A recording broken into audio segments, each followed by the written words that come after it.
What's going on, everybody? Looks like I am winging it alone tonight.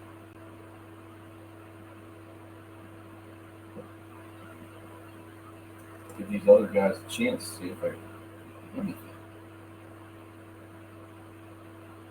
It's like everybody went offline.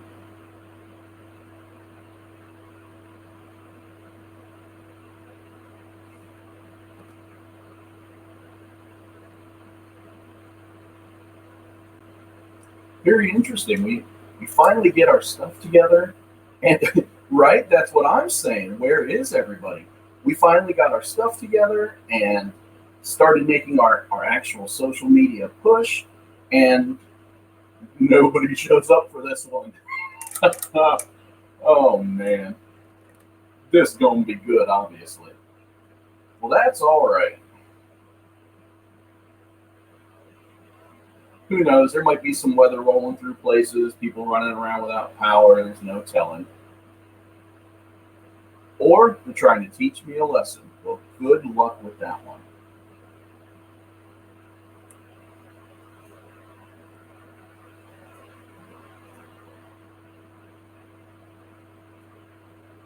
What's going on, Double A?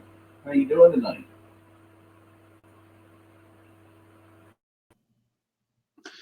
And let's see if that does any better. I'm sure that'll pick up the sound better there too.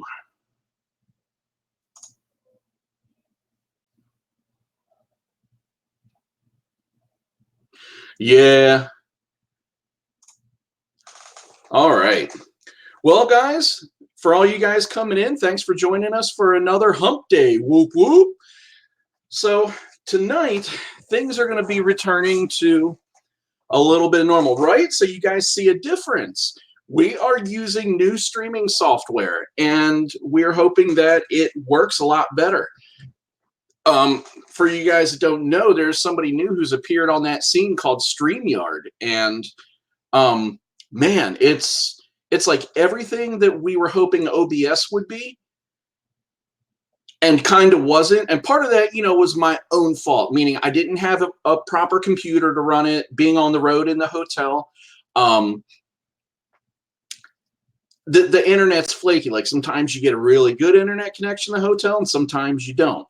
And so for the times where you don't, you know, considering that everything was also running on my computer, everything suffers.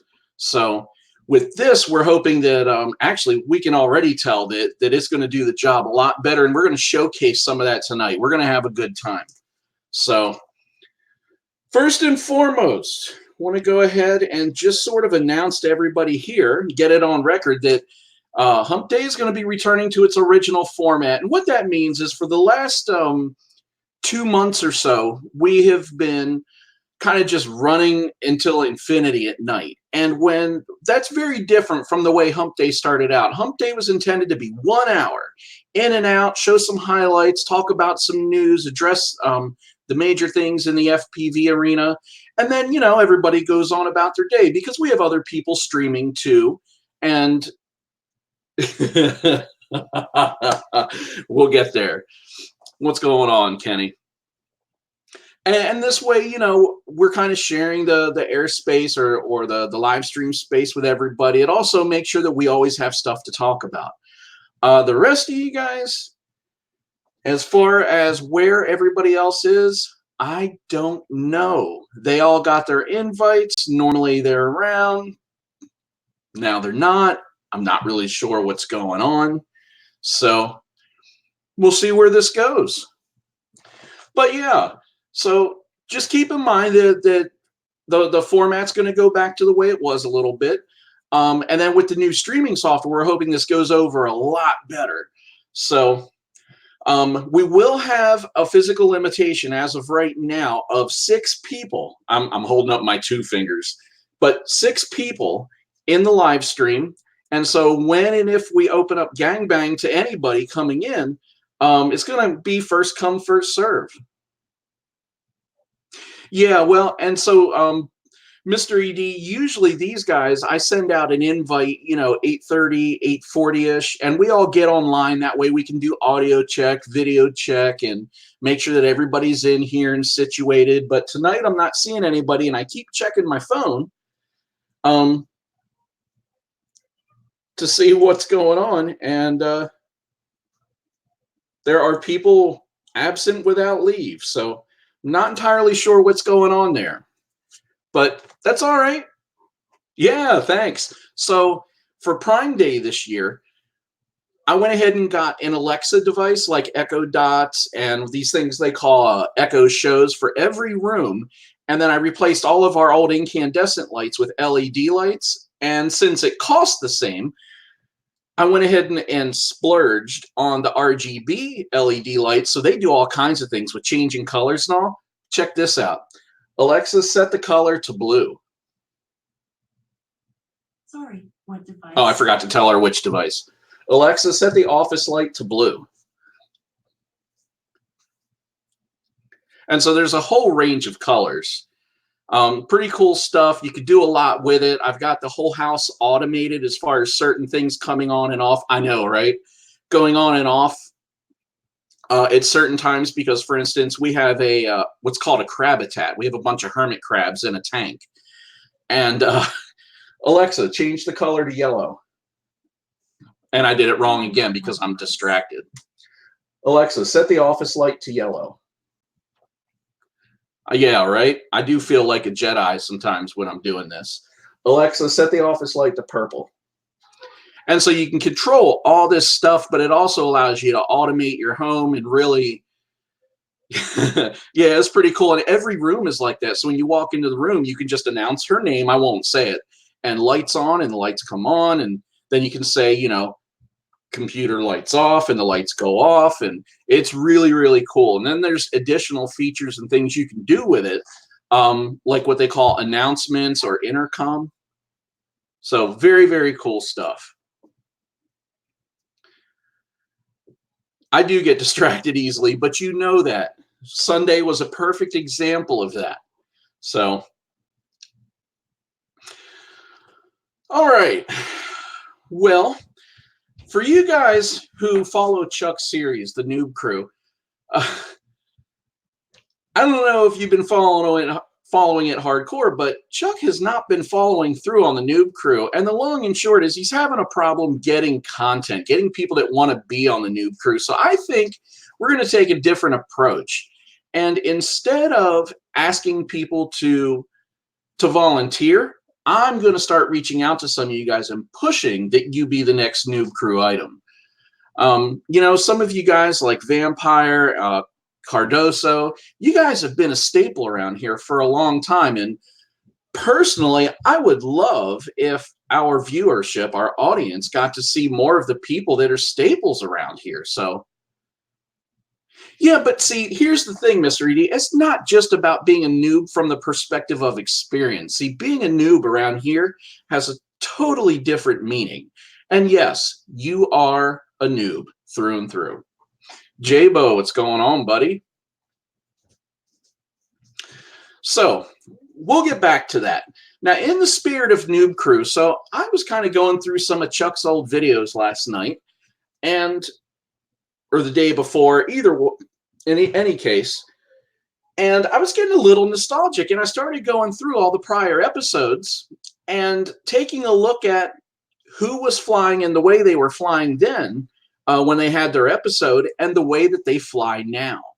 So let's go ahead and showcase some of this stuff. And so, you know, the first one we have here is a guy called Texsun. Now, some of you guys will know this guy and some of you guys won't. But Tex is still around to this day, old Slade. And he's one of those guys, he doesn't post. Actually, he's been posting more lately than he ever has before. But he flies for himself. So even though he will share things once in a while, he's definitely in it for him. And so his most recent video, this was just posted a couple days ago, is him just kind of hauling around this abandoned thing. I don't even know what it is, to be honest with you. Now, Tech's always had some flying chops. I know, right? We're totally loving this. We were really excited about this. But, you know, he's been doing some stuff around cars. He's got some really, really cool places around where he lives that he's been flying. The area's got a lot of older stuff, and it's just very friendly for finding spots like this. And Slade just tears into it. So you guys can see his channel there, right down here in the screen, old Texsun. Go ahead and check out some of his other videos too. The guy's a lot of fun, and for any of you guys who happen to be in the Illuminati chat, keep your eyes open for that one. He's always in there chatting and sharing his latest shenanigans and stuff. So let's go one more. Old Plummet. Now this guy with us every week. I think he missed a few weeks here and there, but Plummet's been through quite, what do you want to say, the path, right? Yeah, the frame rate's a little low on our end too, so understand, we'll get back to Plummet here in a second. This is beta software, and so it's still under development, so there's a lot of things that can and probably will end up changing. Tell you what else we can try is setting the playback a little lower and see if that helps a little bit. So we'll see. But it's still better than what we had. So, yeah, now Plummet, you guys. Plummet's been through quite a path. Yeah, that does seem like it's doing better. Vampire, we are getting there.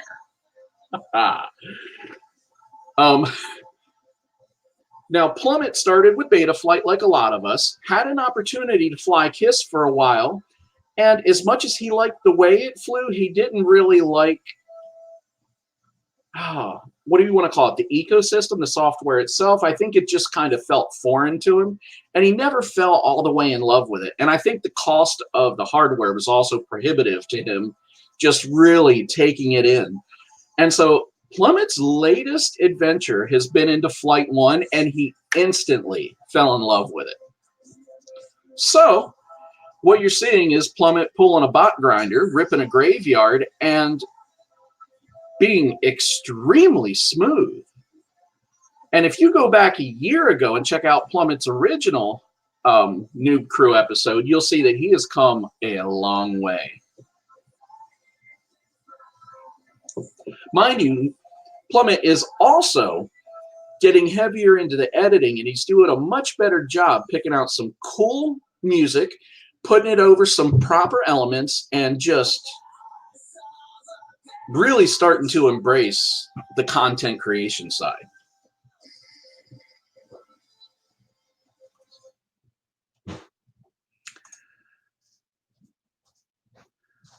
All right, and as I go ahead and change this to 720, because that did display a lot better once I did that, here we go to old Quincy Drones. This is a guy that goes by the name of Enrique Johnson.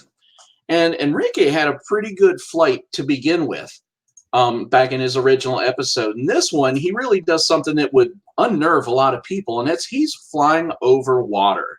But it's a really cool setting. He's got set to some really cool music. Super smooth flow.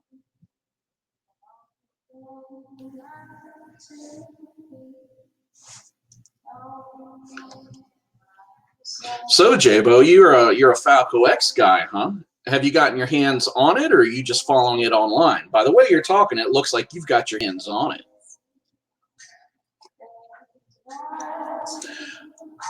Admittedly, I more for personal reasons. We'll say due to integrity reasons and character reasons, I've kind of stayed away from Flight 1 and all of those things.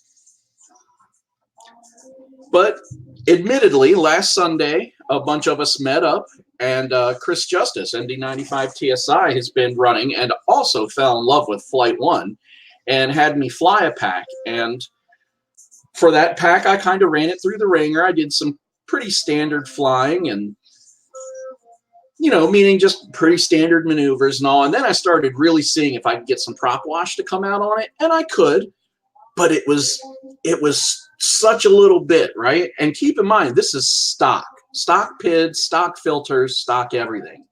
And you nailed it. It is straight up locked. No, John, I have not totally fixed that yet. And now I got people in the house messing with me. Alexa, turn on the office light. Dad, just because I'm down here, I want to say that was Mom because she wanted me to photobomb you.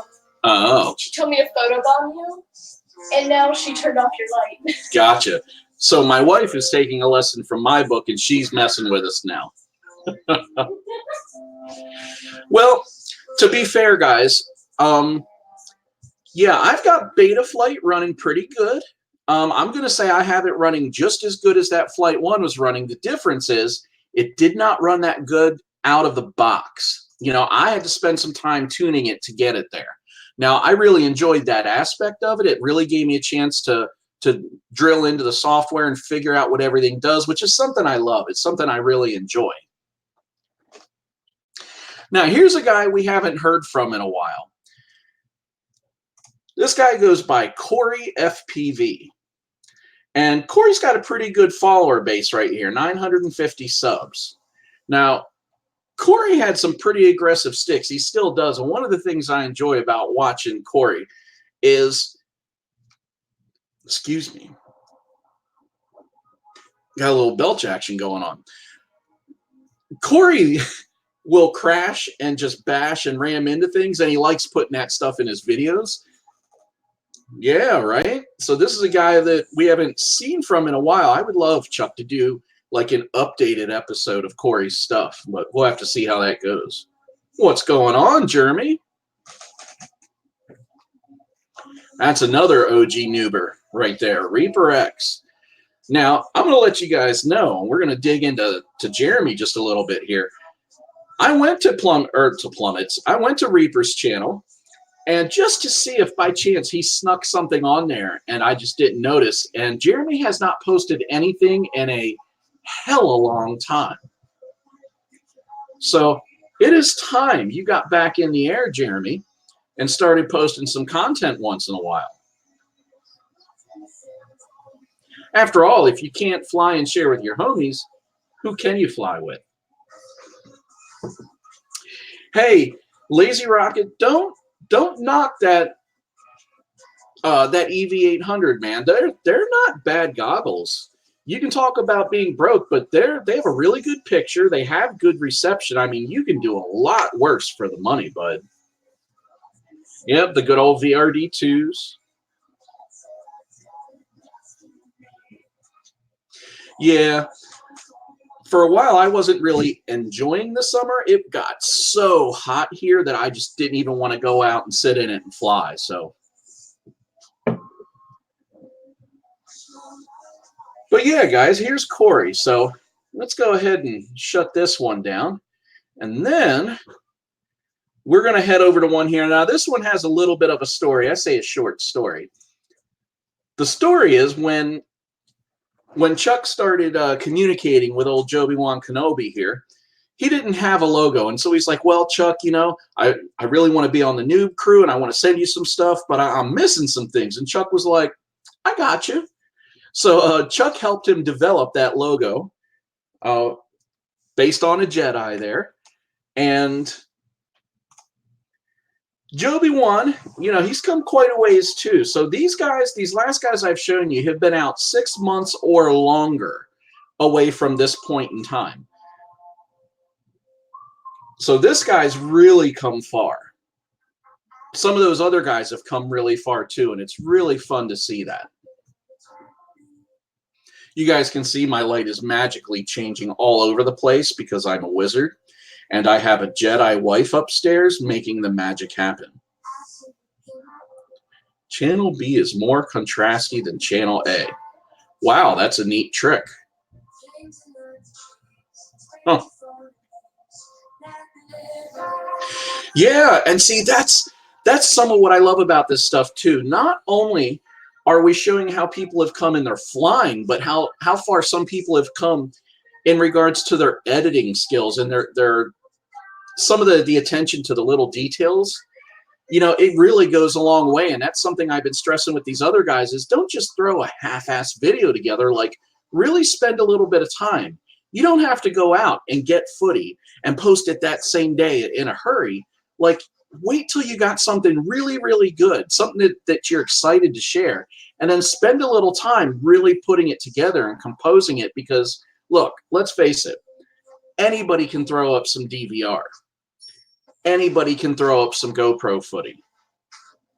But nobody wants to watch that plain stuff. We want to be entertained. And you can only do that, truly, if somebody's putting some time into it.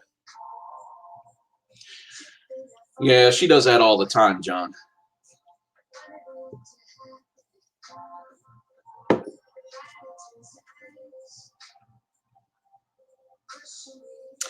Yeah, unfortunately, some of us live in places where that is tough to find. You know, even the beaches, for instance, where I live, they are, how do we say, oh, for some reason I didn't have John's up here. So now I'm going to fish up John's real quick. There we go.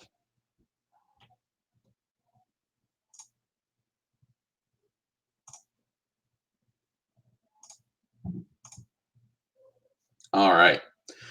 This thing will get queued up and play, and we can watch John's stuff here. Now, John has had a little bit of evolution too.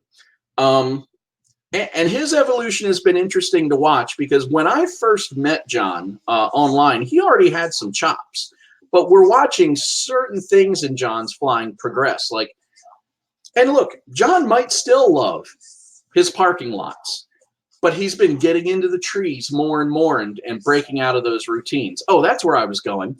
But, you know, like, I live coastal, but even the beaches where I'm at are considered state parks, and the park rangers actively rove them. And unless you have a permit or a waiver or something to be there, you can't just be there. And so a lot of parks in our area are full of people. Some of the parks have asked us to leave, not meanly, just said, you know, you can't do that here, which means that we're really left with very few limited places that we can fly. And let's face it, parking lots, it's not the danger. Boy, John, this is really good. He's got this matching the music and everything. Anyway, but yeah, you guys get it now. This year, we started taking some day trips here and there, like up to Philadelphia, over to Baltimore. We even went up to Long Island, New York, 4 hours away from here, and spent multiple nights away. Just in an effort to really change things up and experience some new things. And that was really cool. John knows where some bandos are up his way, and he's offered to take anybody who's willing to come up and fly with him. So we'll be taking advantage of that for sure. All right. Now, there are a lot more people, and even in the description of the video, you'll find where you're welcome, John. You'll find where we have a few more links down there, including but not limited to our very own MD95 TSI on his latest video. That's another guy that's come really far in a very short period of time. Got old AgileFool. You guys probably see him spamming every group everywhere. And Fubar Fpv. So make sure you check those guys out. And if you're interested in being on the Noob Crew, contact myself or Charles Hoover to go ahead and get your episode set up. For you guys that aren't sure, the episodes typically start with Chuck introducing the pilot, a 2-minute interview. This is a self-interview. So, you know, you just tell us a little bit about yourself, who you are, where you live, you know, your sexual preference, how you identify, what are your pronouns, how long you've been flying. By the way, obviously, I'm kidding about all that stuff. And just a little bit so that the community and us too can learn a little bit about you. And then he wants some flight footy. But here's where it gets fun. You're just sending raw flight footy And Chuck takes it, chops it, edits it, puts it to music, and takes his inspiration for your flying style and he puts it together. So I think that's a lot of fun. I know that he enjoys it, and we need to start getting you guys doing that stuff again. So keep all that in mind. Now, on the note of talking about, you know, where you can fly, can't fly, shouldn't fly, how you should fly, so on and so forth, down in the description, we also have some links, one of which is to the FAA. And for you guys that don't know, the FAA has been hosting live stream Q&A sessions for FPV pilots. Hey, Drone, what's going on? So he's been posting that stuff for FPV pilot, or they've been posting that stuff for FPV pilots, and because so many of the UAV laws and guidelines are changing, and they can be a little bit hard to decipher at times, they have been, and Eric, I sent you a link if you want to hop in here. If not, that's fine, bro. But anyway, they open it up so that anything that people have a question about, you know, you have an opportunity to ask and maybe they'll see it. Now, they've been having a pretty good turnout, usually at least a few hundred people on their live stream. So it can get a little tough to get your question answered specifically. But you can always reach out to these guys personally, you know, like through email or instant messenger somewhere to get your answers as well. The FAA, I know it's common that it's like, the FAA sucks, they're just trying to kill everything we're doing, so on and so forth. But you got to remember that these are normal people. This is their job. They are trying to just make the world a better place. And most of these guys are just affiliated with the FAA. They're not the ones enacting the changes. But they can become our voice. You know, if we get in, what's going on, Ryan? If we can get in and get a dialogue with anybody over there, they can obviously take that dialogue to their people. And the more we talk with these people, the more we can help them see the light, honestly, because let's face it, UAV flight is not that dangerous. It is not, it does not run a high risk of causing some, you know, catastrophic public event. It just doesn't. If you think about what it is we're flying and what sort of damage we could possibly do, it's really not that much. But commercial America, at least for those of us in the States, is doing the damnedest to try to lock down that airspace so they can start using drones for deliveries and surveillance and all kinds of other things. And, well, they can't do that if we're in the way. And that right there is the bigger problem. So make sure you pop into those FAA live stream Q&As. And also, a great resource for us is the FPV Freedom Coalition. So it's been a while since we talked about this. It's not going to hurt to talk about it again right after. Alexa, set the office light to red. Alexa, turn off the Tiffany lamp. There we go. All right. So the AMA. Now, the AMA is not the devil, and they are not, you know, against drones and FPV.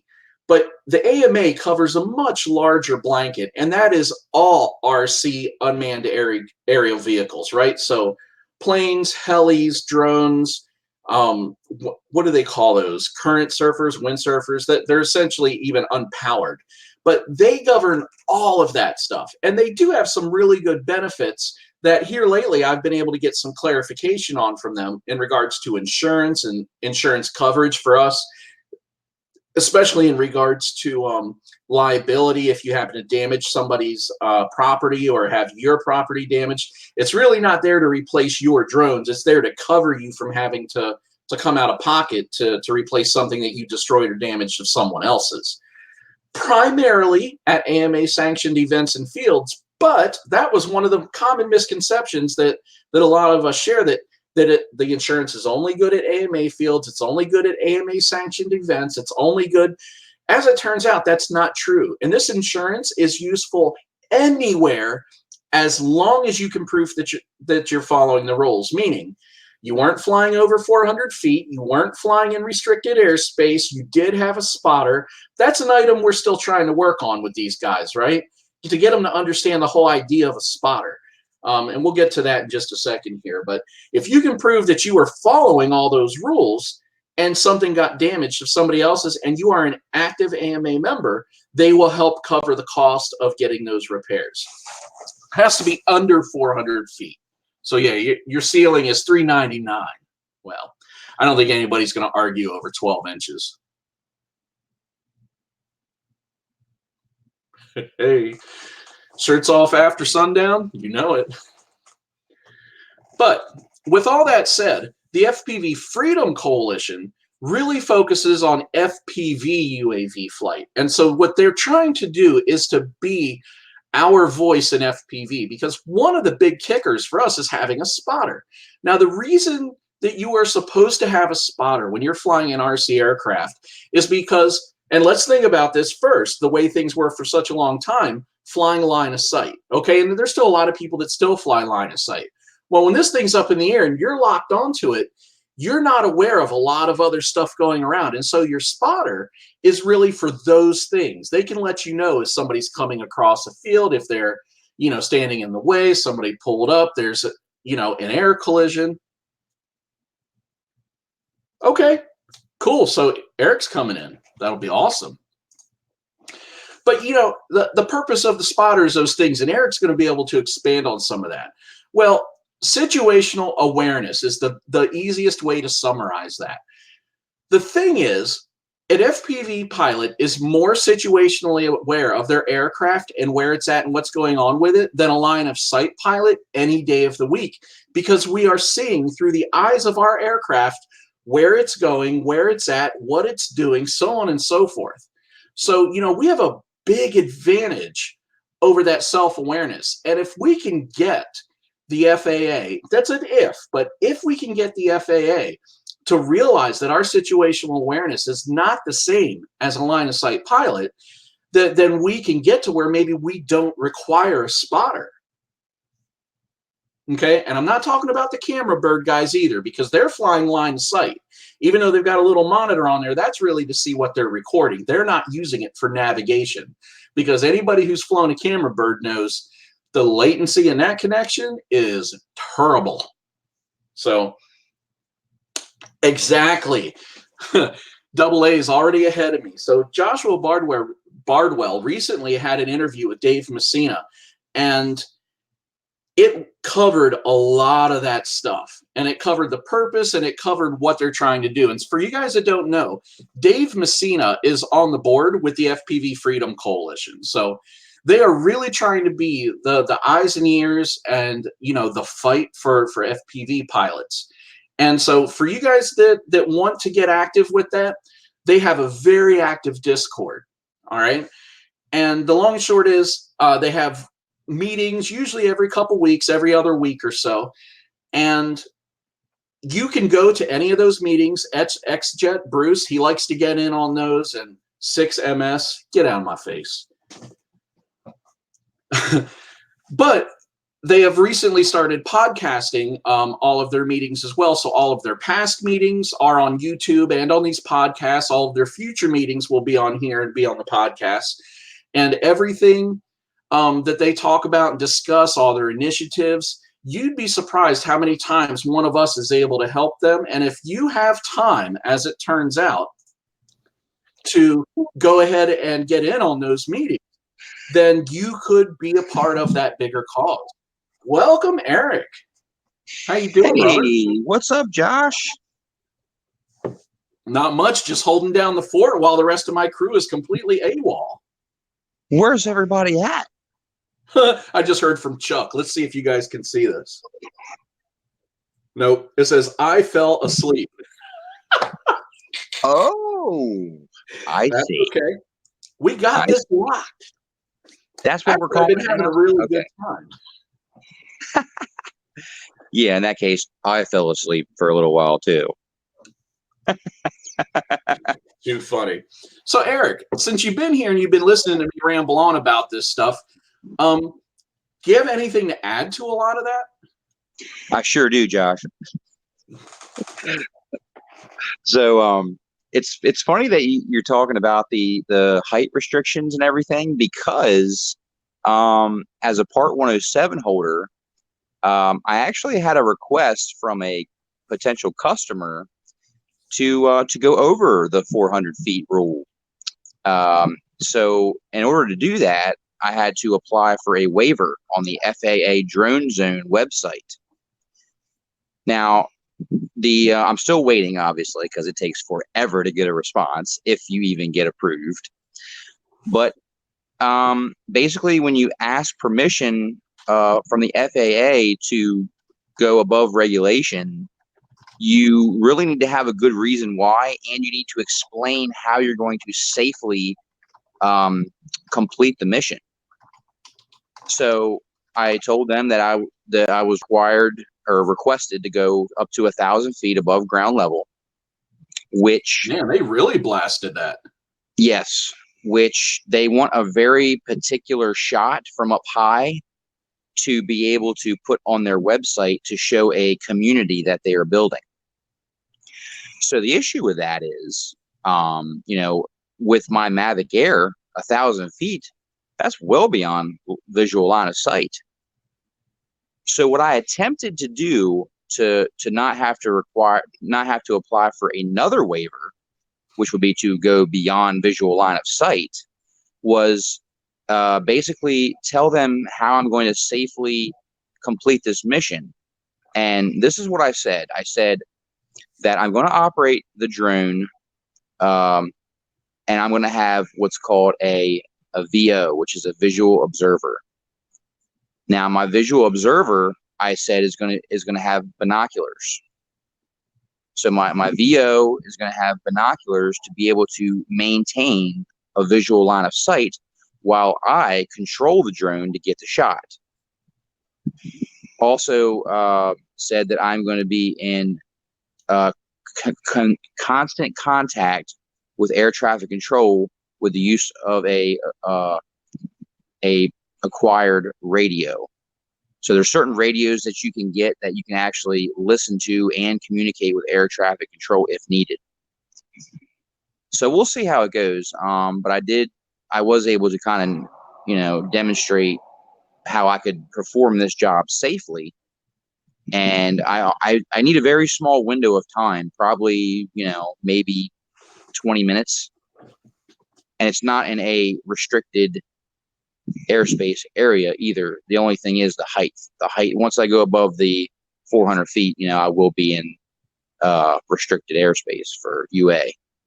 Well, that's really interesting. So you haven't received a response to any of that yet on that level? Nope. A final response, that is. Okay. No, it's been submitted, and according to what I've been able to read and learn about through various videos from the FAA and online information, generally to get a waiver approved, if they do, which is, it's not easy, generally takes anywhere from 30 to possibly even like 90 days. So, you know. Yeah, you're not going to do any of that in a hurry. No. Well, that's very interesting to know. But one of the things, and here and there, you know, it would be really cool to be able to delve into some of the 107 stuff just to kind of demystify some of that for those of our viewers who are only flying as hobbyists. But I was definitely focusing on the hobbyist aspect. 107 is its own realm. Mm-hmm. But even Absolutely. from a hobbyist aspect, there are lots of things that used to be guidelines that weren't really enforced or enforceable outside of something extreme. And it's getting to where we're even being told that law enforcement can now enact and participate, meaning they could ask us to stop, they could arrest us, they could file charges. And, you know, a lot of this is still very gray. And it raises a lot of concern, especially because what if the person that's attempting to enforce this is having a bad day and is uneducated? You know, there's just, and you got to keep in mind, as much as I'll admit that these things can cause harm to people, I don't see them causing a ton of harm to aircraft. They are, in essence, toys. Well, I think that the biggest problem is, you know, with the FPV drones, most of them don't go really high enough to cause a concern for air traffic normally. And I honestly feel that drones, FPV drones that we fly, should be more classified as like model aircraft like they were before. And I feel like, you know, how we have these airfields for the airplanes, the model airplanes and the fixed wing airplanes and the helicopters. I feel like we need the same classification for these FPV drones, because at the end of the day, it's still a hobby. It's still a model that we build or we buy that flies. Totally I mean, agree. what's the giant difference other than a camera? They can both cause harm to aircraft. Or So why can't we bystanders, have? but the chances of that, and that's really what I was arguing, is that the chances of that, I feel, are really nil to none. So my advice to you guys, you as well, Eric, as well, you know, if you're not, boy, let me try speaking in whole sentences. You as well as our viewers is to follow the link down in the description to the FPV Freedom Coalition, just as kind of a repository, a hub to get to those other places. And if you're concerned or care, become active. And if you don't, then go on with life, you know? Yeah, and educate yourself, you know, with all the rules, and make sure you know what the rules are, because at least if you know what the rules are, you can kind of, you know, keep yourself in a low key to where you're not, you know, getting on anybody's radar and getting yourself set up for, like you said, law enforcement to step in and possibly make you have a really bad day. Yeah. A lot of them are common sense, though. And I mean, not just from a 107 perspective, but from a hobbyist. A lot of it's common sense. If in the back of your head, that little voice, I mean, you always have the other one that's going, do it, send it, of course. But, you know, you've got the other one that's going, is that really a good idea? If that one ever pipes up even a little bit, chances are probably not a good idea. And the biggest probably hurdle in all of this is with FPV, as a hobbyist. Technically, you really should never be flying by yourself, and that's a tough pill to swallow. That's a tough pill to swallow, because you do need to maintain visual line of sight with that, even as a hobbyist. But you can't do that if you're flying FPV. Well, you know, I've got a lot of arguments about that one too, because visual line of sight is not just a distance thing; it's an obstruction thing, and even with our VTXs, I've had instances where I could clearly see where my drone was, where it was not it was not broadcasting visibly to me. And so, you know, I honestly am of the mindset that having a visual observer for an FPV pilot, I feel like should not be a requirement, because we're more situationally aware than a line of sight pilot is. I feel the same way. I mean, I feel like you have way more control over your drone or quadcopter or anything when you're staring out at the camera that's attached to it, versus, you know, trying to stare at it from, you know, 50, 100 yards away. And as you all know, the drones get smaller and smaller as the further you get away from yourself. Yep. It's so easy to lose orientation and forget which way you're facing. Yep. I meant to add too, I also did tell them that I was going to affix a high visibility 3 statute mile strobe light to the drone as well. You know, it's a shame that that beacon that we were just talking about the other day does not give you the ability. Of course, I don't know if that LED gets light and bright enough, but if it did, that you wouldn't have the ability to plug that thing into USB and program it to do proper strobing. Yeah. Well, the strobes that are required to be seen within 3 statute miles are incredibly expensive, because they have to be so bright. You have to be able to see them in the daylight. So, oh my God, my chat quit scrolling. So, I'm wondering. I'm like, man, it's gotten really quiet here. What the heck's going on? Chat quit scrolling. Todd, welcome, brother. Yeah, I cannot personally see chat right now, so you'll just have to keep me in the loop if somebody makes a question or a comment. Yep, not a problem. That's what I'm doing right now is catching up. And the biggest, you know, there's a lot of people who don't have anybody to fly with, and they're flying alone. And let's face it, in a lot of situations, these people aren't flying anywhere where it's going to matter anyway. And what I mean is that there's nobody to enforce it. There's nobody to offend with it. A lot of these guys are out in the country somewhere. I mean, let's be realistic. Honestly, they're fine. I feel like, you know, if they're not out trying to hurt anybody and they're not damaging, you know, property, I really don't see why anybody would want to come and mess with them. And we've gotten a very good response from our community as far as law enforcement, security.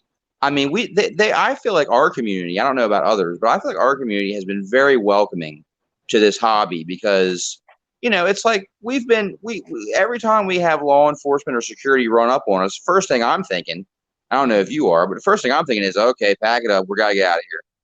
And it's never been that way. They've always said, you're not damaging property. You're not out here drinking alcohol. You're not out here, you know, doing drugs. You're not harming a thing. You're not hurting anybody. And it looked, as far as I can tell, you guys are being safe. So just keep it up and we have no problems. That's it. And Chuck, to address your remark, I sent you multiple links, brother. So if you can't find them, that's on you. He's still sleeping. Yeah, I know, right? Or waking up at least. And me, I'm drinking coffee that is spiked with twice the caffeine as normal coffee because it's all I have and I wanted coffee. Jeez. I drank some of this earlier. Well, let me set the record straight. I didn't drink a cup. I was on like cup 2 or 3 and I started getting all like, I didn't know what was wrong with me. Come to find out. Yeah, the jitters. Yes. No bueno. So I'm But very excited. You can fly in a graveyard, and you know what? There, you'll have lots of visual observers. I better stop. Oh, geez.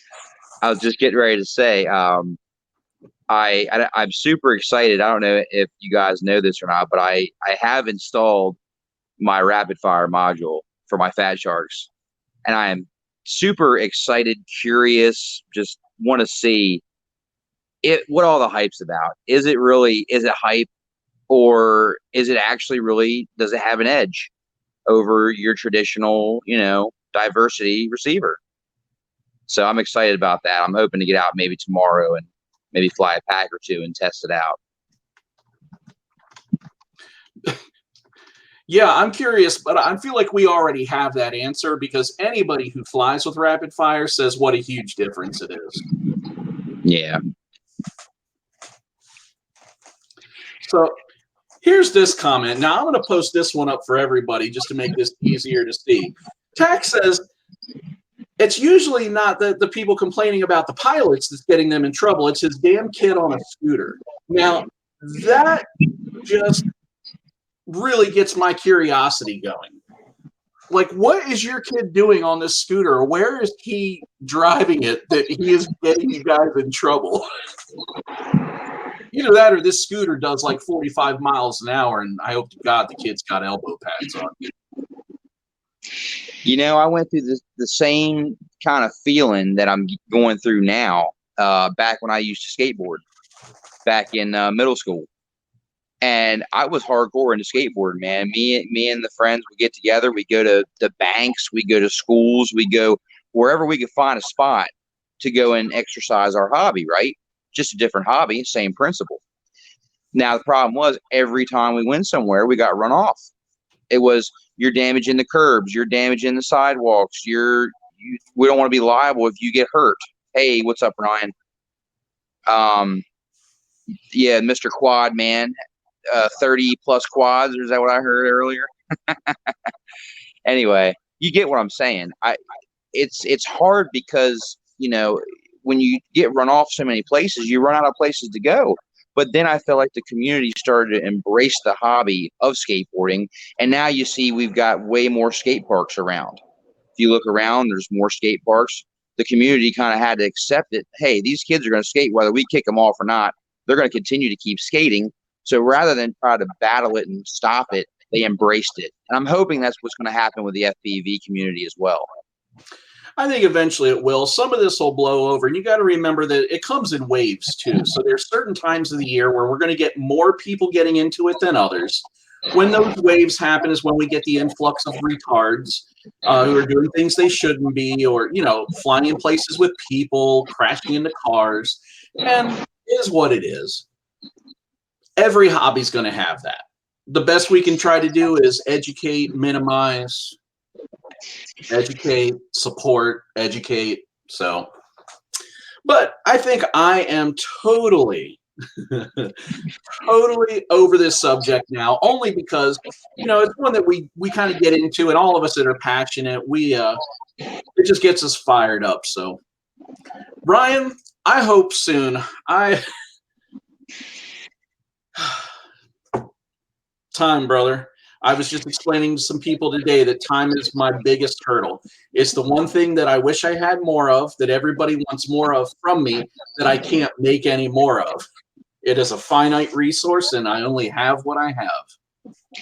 We did say we were going to try to get together in August, didn't we? Man, yeah. The problem is, I think, you know, for the sake of ease, it's easier for me to have fewer people around, but it probably would pay off to find a spot where a bunch of us, we could just set the location, send everyone a pin, and have everybody and anybody who wants to come get together and just spend the day, you know, bring a grill, bring some drinks. That sounds like a great time, man. You know, it kind of does, barring the inevitable things that will happen. Somebody getting knocked out of the air. I would never do that to anybody, especially a vampire. Yeah, I would never do that to anybody, especially Josh. It goes around. I had my day Sunday. Oh, jeez. Tunnel vision. I got into looking, trying to figure out what was wrong with my drone, and man, let me see if that powers it on. And it was only meant to be for a minute. And there's John going, God damn it. I can't see. You blasted me out. Yeah, none of us is immune. But I'll tell you what, talking about these meetups, one of the things I think that last week addressed that we need to start doing is when we're going to meet up, not just throwing it in our own private chat channels, but maybe making it a little bit more public, so anybody and everybody who could know, who wants to participate, will know where we are, and, you know, just try to make the most of it. So I think that's something we need to do. And something that I think is going to help with that is that just this last week, the FPVNoobTube finally grew up a little bit.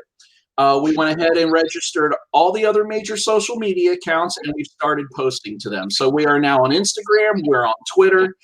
We've always been on Facebook, but we're going to be a little bit better about getting some good information on Facebook, not just using it to spam video links and stuff.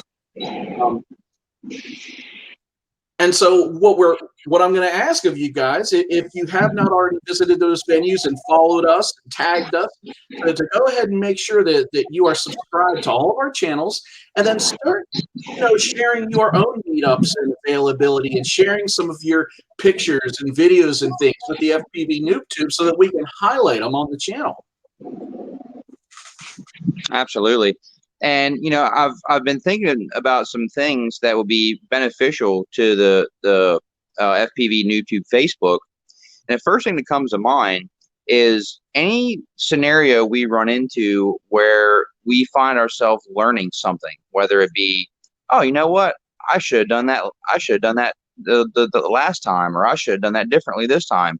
Let's go ahead and share that stuff. Maybe add a couple photos. That way others can learn from our, you know, our downfalls. Like as of right now, I think a great one would be your recommendation, Josh, about me getting a longer XT60 just for battery cable management. I think that's a great thing, and not everybody thinks about it when they order these wires or these XT60s. They think, oh yeah, I'll just come out the top. That should be plenty. But what we don't realize is the battery leads, they all vary. Some battery leads are long, some battery leads are short. But if you leave your XT60 wire coming from your flight controller or your PDB or your ESC longer, you can have better battery cable management, which is going to prevent you from prop chop and damage. It's always easier to tie up a little bit extra, you know, find somewhere to stuff it and tie it down. than it is to wish you had more or be restricted by not having enough. That's Exactly. a lesson I learned early on. So you see me, I always leave my pigtails long, but mine are never flapping around. They're never not secured. They're always under the battery strap. So yeah, stuff like that. I feel like it will be really, really interesting. it is. And so Mr. ED goes ahead and asks, I'm going to go ahead and pop this up here too. Where do we prefer that people send their content? Just so you guys know, we do have an email address and it is monitored by the group, but it's not where we intend to use as our primary communication source. The Facebook group, Instagram, Twitter, if you want to tag us in those items, is probably the best way to get that content out there. And then we can share it as well. You know, when we see that good stuff coming across, we'll make sure to go ahead and push that back to your channel and your resources as well. So that's the whole idea. And that's what sometimes it's easy to get away from, you know, the community. You get so wrapped up in all the little things going on, you lose sight of the big picture. So that was the big opener with this live stream, was the fact that we're kind of taking this chance to regroup again, and we're going to go ahead and get everything kind of back on track. And every so often, I think everybody needs to do it. It's just natural. Most of us kind of, you know, we fall off the wagon a little bit. So this is us getting back on. So to go ahead and recap that, Facebook group is probably one of the best places. And then if you want to share it to Instagram, go for it. But if you do put it on Instagram, make sure that you go ahead and tag us, hashtag us or something. Just whatever you can do to get our attention. We now have the means to do that and to be more interactive with you guys as a community. So put it out there. And if you think we're not living up to it and we're not giving you the exposure that you deserve, by all means, reach out. We are highly accessible. I think Facebook would actually be one of the better platforms to, like you said, schedule events as well. Put it out there for people to know, hey, on this date, we're going to be here. You're welcome to join, RSVP, however you want to do it. I think Facebook is a good platform for getting meets together. Maybe also posting over on Robert's Facebook as well, since he does do the international the drone racing for the area. That might be a good way for others to be able to find us. Mm-hmm. You know, it's through or not the international. You know what I'm trying to say? Multi-GP. The multi-GP chapter, yeah, for our area, which is a good way for others to reach us and find us. And see, these guys learn quick. We already got people saying good nights and getting ready to check out. They're saying what? Running up on that hour. Oh, yeah. Hold on one second, though. You know, hold on one second. Oh, this is going to be good. Oh. Okay. All right. You know All what right. time it is. There we go. Good point. Almost forgot. Yes, sir. Sure, 12 after sundown. Exactly.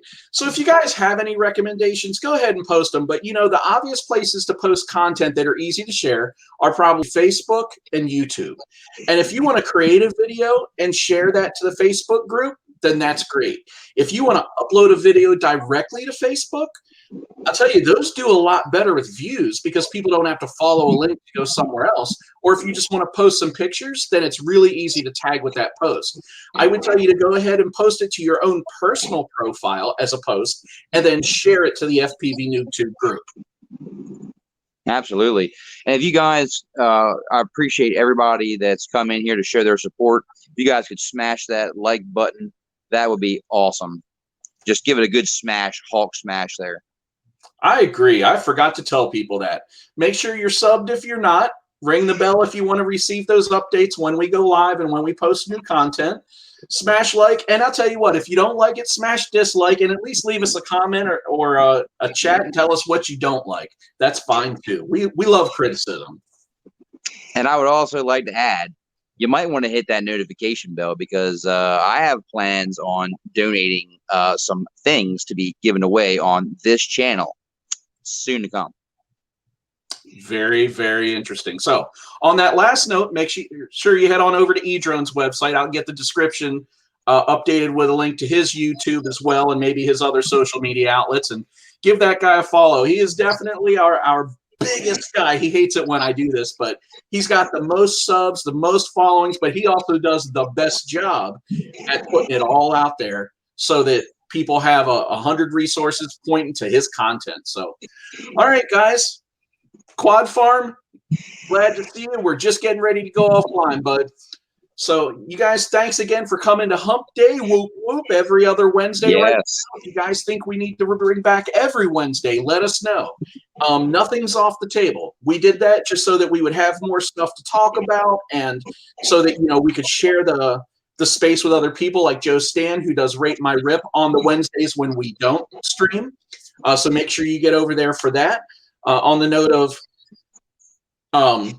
boy, I just kind of like lose it once in a while. On the note of keeping all of our networking alive, make sure you guys head on over to hotdogfpv.com for all your goggle, battery strap, swag needs. He's got that stuff on lock, and you will not find a better goggle strap or battery strap.